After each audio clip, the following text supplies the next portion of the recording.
What's going on, everybody? It's Luke. In today's video, I want to show you how we took this Ferrari Hot Wheels F40 Ferrari and turned it into a really unique piece of art. Without further ado, let's take it over to the bench and crack into it.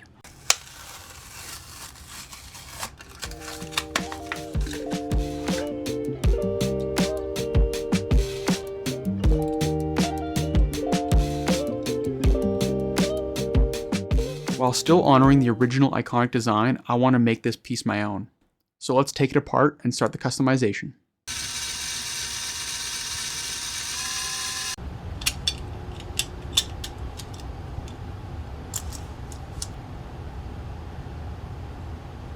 And this is the glass piece. To complete the entire disassembly process, the last thing we have to do is pop off these wheels.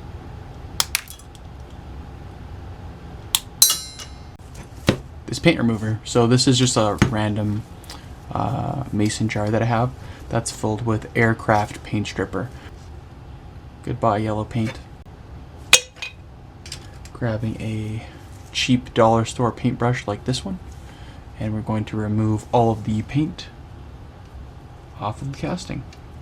Here's the casting fully stripped of paint. So the way that I do this to get rid of these raised little edges, like you can see there on that quarter panel, I'm gonna take my squirt bottle here, which is just full of water and a little touch of soap, and then I'm gonna start with my 400 grit. And after a few minutes of sanding, the cast line is gone. I'm gonna go around the rest of this vehicle in 400 grit, knocking down any of those imperfections until we get that even metallic finish all around this whole car. Note to self, if you want to do a build like this, be prepared to spend a lot of hours sanding. This is the part where I almost gave up. What you're seeing here took over 10 hours of sanding by hand. I didn't know if I could finish it. There were moments I was sure I couldn't. But this Ferrari, this art project, needed more than a build. It needed a commitment. And sometimes the difference between a toy and a piece of art is how long you're willing to stay with it. So I kept going. Every edge, every panel, every curve. Even when the surface finally gave in, when it finally became smooth enough, that's when it became worth it. After finally finishing the sanding, it's time to start working on the base plate and the axle. I was able to use the existing base plate that came with this Hot Wheels and then cut out the section that you see there. So I have this brass rod that I'm going to use as the axle, and I think it'll really tie into this brutalist kind of art style that I'm doing this build in, because the actual color and texture of the brass is so beautiful on its own. It won't need to be painted or covered up. We'll just expose that and keep it for what it is. I'm using the jeweler saw on the front axle here. Here I'm taking a standard paper clip and using that to fit inside the internal diameter of the brass rod. The paper clip basically just holds the wheel and the axle together. To install our axles and wheels, I first cut some masking tape into small sections and then layer it down. I use 2 layers of masking tape here, and that allows me to create a spacer between the wheel and the fender and giving me my exact fitment. I then glue the axles into the base plate and remove the masking tape spacer. I check the base plate back in place to see my wheel fitment, and if everything checks out, I move on. Alright, I can't hold out on you guys anymore. Let's take a look at the wheels we chose for this. They are a raw aluminum mesh wheel with a single locking lug nut. I feel like the raw aluminum finish on these wheels really ties into the build aesthetic that we're going here. That brutalist style that really lets the raw materials shine through. The bearings on these wheels are amazing. The car rolls really well, as you could just see there, and they spin freely. Now it's time for my favorite part of the build, where we start adding some realistic geometry and suspension components that really will bring this together.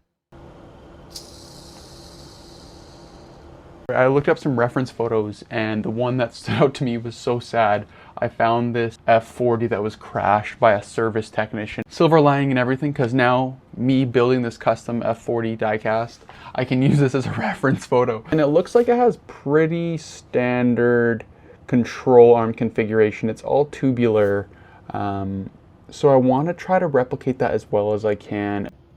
I take some styrene rod here and measure it with a 0.3mm pencil and cut it and glue it until we get our full lower control arm and lower suspension components in place. Now it's time to make some realistic exhaust tips. I use my hand vise to carefully drill out the exhaust tips that were in the casting.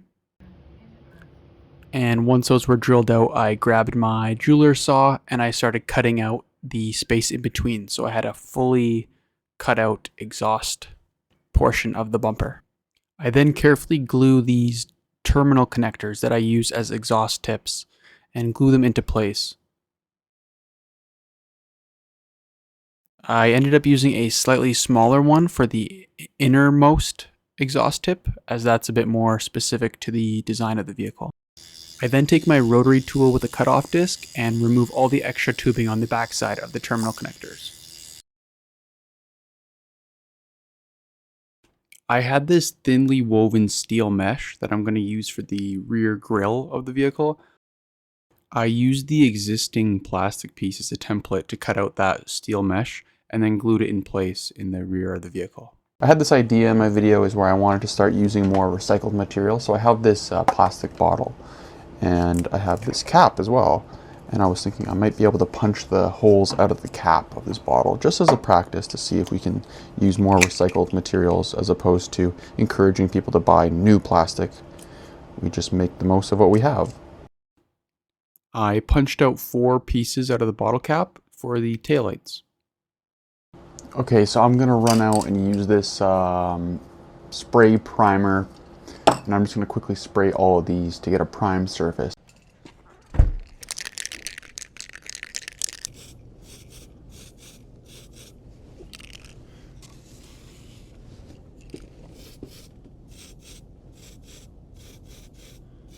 That was cold. I lightly sand the taillights, and then I take some clear red Tamiya paint to do the brake lights. I end up applying 3 to 4 coats of paint on each. Yellow turn signals, the red brake light. So I took the engine bay details out of the plastic portion of the Hot Wheels, and from there I was able to build up a little bit more realistic engine. Here I take a square rod of styrene and cut a section the length of the muffler. I use my diamond file to round over the edges. I apply a little bit of super glue accelerator and then glue the muffler into place. Here I take some thin styrene rod and bend it and cut it to make for the 3 exhaust pipes. I carefully glue them in place and align them with the exhaust tips that we previously installed. Now with the base plate and the shell put together, we can see it makes a bit of sense that the exhaust pipes come down to the exhaust tips. I now paint the mesh on the back of the F40 black. I take the same black paint and I start painting the styrene that we made the suspension components out of. I then take some dark aluminum paint and paint all that black portion of the suspension. Now that we have the mesh grille exhaust tips and taillight details done on the car, we need to add in the headlight details. So the first thing we're going to do is we're going to take some styrene, which is just plastic card stock, and we're going to make an internal housing here. I carefully measure this styrene and cut it to shape and put together the whole headlight assembly. Using accelerator and super glue, I'm able to bond everything together, and I just reinforce everything with a bit of extra super glue. Here the headlight housing is fully completed, and I take some black paint and I black out the internal portion of the headlight housing. I then wipe away the excess that I got on the casting to get a super clean line.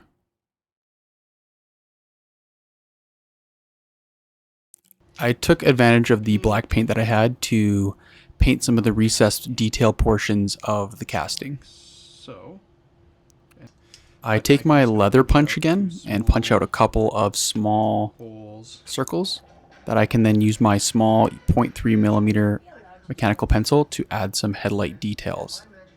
These will be the headlight lamps.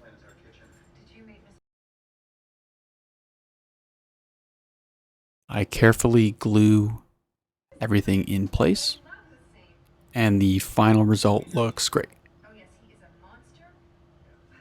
And I grab this recycled juice bottle. I take a section of the clear part of the bottle, and I sketch out the shape of the lamp cover or headlight lens, and carefully cut that out with some curved scissors. Super carefully, I super glue the lens or the headlight cover into place right on top. And just like that, the headlights are completed. This took me a lot of tries. I sanded down any of the extra glue that got on the surface. And then I worked my way up from 600 all the way up to 800, 1000, 2000 grit, just 4000, 6000, all the way to 10,000. 10,000 grit. And this leaves us with a super reflective, shiny surface. At this point, the bench is in a chaotic state and we have to clean it. Well, who knew you just had to snap your fingers to clean your bench? I grab a bit of red acrylic paint and I paint the harnesses red on the interior portion. Just so if you look through the windshield, you'll see a little bit of detail. I carefully glue the interior into the base plate, and I install my windshield and back window glass and side windows, and assemble the whole thing together. And just like that, we're done. Time for the reveal.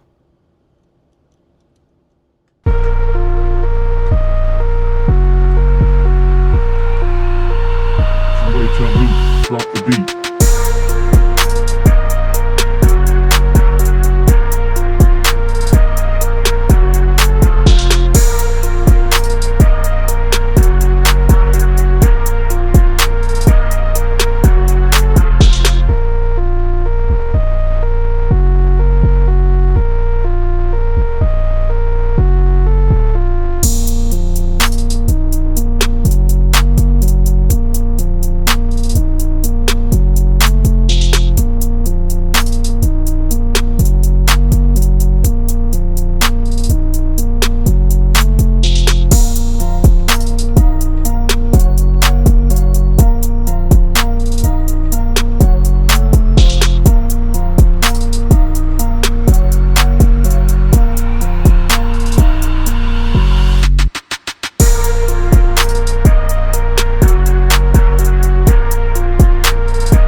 From Mango and I, we want to thank you for watching that video.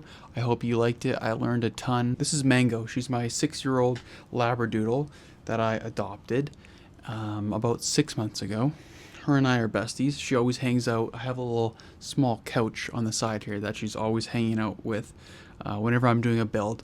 She was with me when we went and picked up the car. We actually got it from a really cool diecast toy store. And if you guys want to see more from that store, I'm not exaggerating. From floor to ceiling, this thing was covered in Hot Wheels and other diecast. They even had some Kaido House and other diecast. So if you guys want a more detailed video on that, please let me know, and I'd be happy to go in and film. She's falling asleep, I think, in my lap. Mango, you gotta perform for the people. Okay, I'll put her on her bed. And she's right back up as soon as I let her down. Okay, come on, come on. Anyways, yeah, so I feel like I learned a ton from that video. It wasn't exactly how I want it to turn out. I feel like there's still room for improvement. I think using a polisher to some degree, using the handpiece with a polishing wheel will make it so I can do certain panels a lot easier. I wanted to hand sand everything to kind of understand the process and understand all the sanding procedures for doing a non-painted, fully polished casting. And I feel like for my first attempt at doing that, it worked out pretty well. I can definitely see some things I'd like to improve. Also, the headlights. These are the most detailed headlights I've ever done. Again, big room for improvement, but I'm super stoked with how it turned out overall. Now, I feel like the realism of these is like that one step closer to my goal of like creating a diecast that when photographed right, you can't tell that it's a diecast. You think it's like a real scale one-to-one car. I don't have too many thoughts from this video other than I'm super excited to keep putting out more content. So if you guys like this video, if you like the commentary style, I did a lot less music and a lot more commentary in this. Make sure to hit that subscribe button.